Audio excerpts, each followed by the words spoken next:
পারো কিচেনে আপনাদের স্বাগত। আজ আমি পেঁয়াজের চপ করে আপনাদের সাথে শেয়ার করবো। পেঁয়াজের চপ করা খুব সহজ, আপনারা ছোটো ছোটো টিপসগুলো ফলো করুন, খুব তাড়াতাড়ি বানিয়ে ফেলতে পারবেন। মুড়ির সঙ্গে এই শীতের সময় দারুণ খেতে লাগে এই পেঁয়াজের চপ। আপনারা পুরো ভিডিওটা দেখুন, দেখলে আপনাদের ভালো লাগবে। চলুন তাহলে। 150 গ্রাম পেঁয়াজ নিয়েছি, পেঁয়াজটা আমি ছাড়িয়ে পরিষ্কার করে রেখেছি। দেখুন, এবার কেটে নেবো কুচো কুচো করে। পেঁয়াজগুলো আমি কেটে নেবো পেঁয়াজ করার জন্য, একদম পাতলা পাতলা করে কেটে নেবো।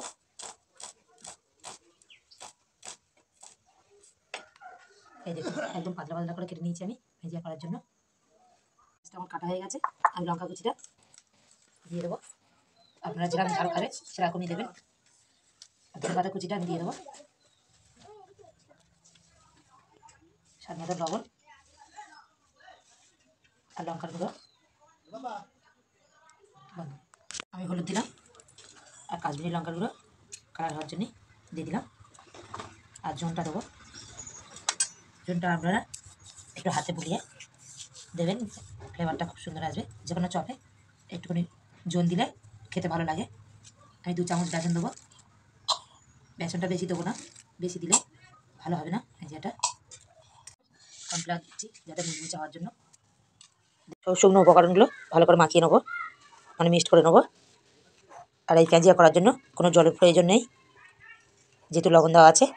এই লবণ থাকলে পেঁয়াজের জল এমনিতেই উঠবে, ওই জলেতে আমি ভালো করে মাখিয়ে নেবো। যদি জলের প্রয়োজন লাগে, বেশি না, 1 চামচের বেশি লাগবে না। আমার মাখানো হয়ে গেছে। আপনারা বেসনটা বেশি দেবেন না, পেঁয়াজের পরিমাণ বেশি হলে তাহলে বেসনের পরিমাণ বেশি হবে। আমার যেহেতু 150 গ্রাম পেঁয়াজ, সেই জন্য আমি 2 চামচ বেসন দিয়েছি আর 1 চামচ কর্নফ্লাওয়ার দিয়েছি। পেঁয়াজের পরিমাণ বেশি হলে তখন বেশি বেশি বাড়বে। তেলটা আমার গরম হয়ে গেছে, আমি চপের মতন সাইজে করে তেলের মধ্যে দিয়ে দিলাম।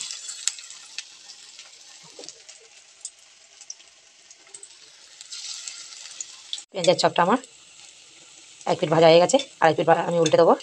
একদম লো আছে ভাজবেন আপনারা, না তো ভিতরটা কাঁচা থেকে যাবে আর বাইরেটা পুড়ে যাবে। এগুলো আমার তৈরি হয়ে গেছে, তুলে নেবো। বাকি যেগুলো আছে সেগুলো করে নেবো।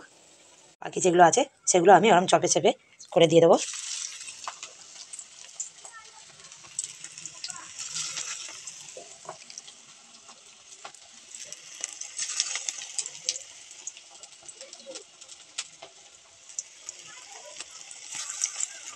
আমার হয়ে গেছে, আমি তুলে নিচ্ছি। কত মুচমুচে হয়েছে দেখুন। পেঁয়াজাগুলো আমার তৈরি হয়ে গেছে দেখুন, এই দেখুন কত মুচমুচে হয়েছে দেখুন।